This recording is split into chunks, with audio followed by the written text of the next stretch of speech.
കൊക്കോയ്ക്കും കാപ്പിക്കും കുരുമുളകിനുമൊക്കെ വിലയുയരുമ്പോൾ ജാതിക്കായുടെ വില ഇടിയുന്നു. ഇടുക്കി ലൈവ് വാർത്തകൾ നിങ്ങൾക്കായി അവതരിപ്പിക്കുന്നത് capsule pharma, Cheruvally building, Idukki കവല, കട്ടപ്പന. മുൻവർഷത്തെ അപേക്ഷിച്ച് ജാതിക്കായ്ക്ക് 100 രൂപയും ജാതിപത്രിക്ക് 300 രൂപയോളവുമാണ് വില ഇടിഞ്ഞത്. സാധാരണ പുതിയ സീസൺ എത്തുന്നതിന് മുൻപ് ജാതിക്കയുടെ വില ഉയർന്നതാണ്. ഇത്തവണ വില കൂടാത്തത് കർഷകർക്ക് തിരിച്ചടിയായി. ജാതി കർഷകർക്ക് തിരിച്ചടി സമ്മാനിച്ച് ജാതിക്കായുടെ വില ഇടിയുന്നു. ഏറെ നാളുകൾക്ക് ശേഷമാണ് ഏപ്രിൽ മാസത്തിൽ വില ഇത്തരത്തിൽ കുറഞ്ഞതെന്ന് കർഷകർ പറയുന്നു. മെയ് മുതലുള്ള മാസങ്ങളിലാണ് കേരളത്തിൽ ജാതിക്കയുടെ പ്രധാന സീസൺ.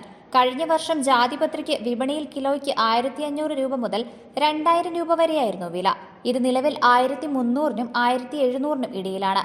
ജാതിക്കായ്ക്ക് 230 മുതൽ 250 രൂപയാണ് നിലവിൽ വില. മുൻവർഷം 360 രൂപ വരെ കർഷകർക്ക് ലഭിച്ചിരുന്നു. കൂടുതൽ ചരക്ക് വിപണിയിൽ എത്തിയതും ആവശ്യം കുറഞ്ഞതും വിലയിടിവിന് കാരണമായി. വിദേശ വിപണികളിലും ഇന്ത്യൻ ജാതിക്കയുടെ ആവശ്യം കുറഞ്ഞിട്ടുണ്ട്. മറ്റ് വിപണികളിൽ നിന്ന് കുറഞ്ഞ നിരക്കിൽ ജാതിക്ക എത്തിയത് ഇന്ത്യൻ വിപണിയെ ബാധിച്ചു. മരുന്ന്, കറിമസാലകൾ തുടങ്ങിയ ആവശ്യങ്ങൾക്കാണ് ജാതിക്ക ഉപയോഗിക്കുന്നത്. കേരളമാണ് ജാതിക്ക ഉൽപാദനത്തിൽ മുന്നിൽ നിൽക്കുന്ന സംസ്ഥാനം. അതായത് രാജ്യത്തെ മൊത്തം ഉൽപാദനത്തിൽ 90% മുകളിൽ കേരളത്തിന്റെ സംഭാവനയാണ്. എന്നാൽ ഇത്തവണ ചൂടിൽ ജാതി മരങ്ങൾക്ക് ഉണക്ക് ബാധിച്ചത് വരും വർഷങ്ങളിലെ ഉൽപാദനത്തെ ബാധിക്കുമെന്ന് കർഷകർ പറയുന്നു. സംസ്ഥാനത്ത് ഇടുക്കി, കോട്ടയം, എറണാകുളം ജില്ലകളിലാണ് പ്രധാനമായും ജാതി കൃഷി ചെയ്യുന്നത്. വില വീണ്ടും ഉയരുമെന്ന പ്രതീക്ഷയിൽ തന്നെയാണ് ജാതി കർഷകർ. Idukki live news, Nedumkandam. Idukki live വാർത്തകൾ നിങ്ങൾക്കായി അവതരിപ്പിച്ചത് കട്ടപ്പനയിലെ ആദ്യത്തെ supermed store capsule pharma, Cheruvally building, Idukki കവല.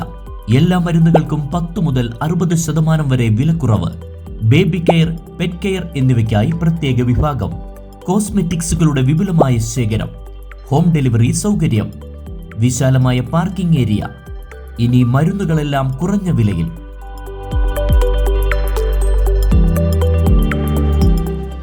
Capsule pharma, Cheruvally building, Idukki കവല, കട്ടപ്പന.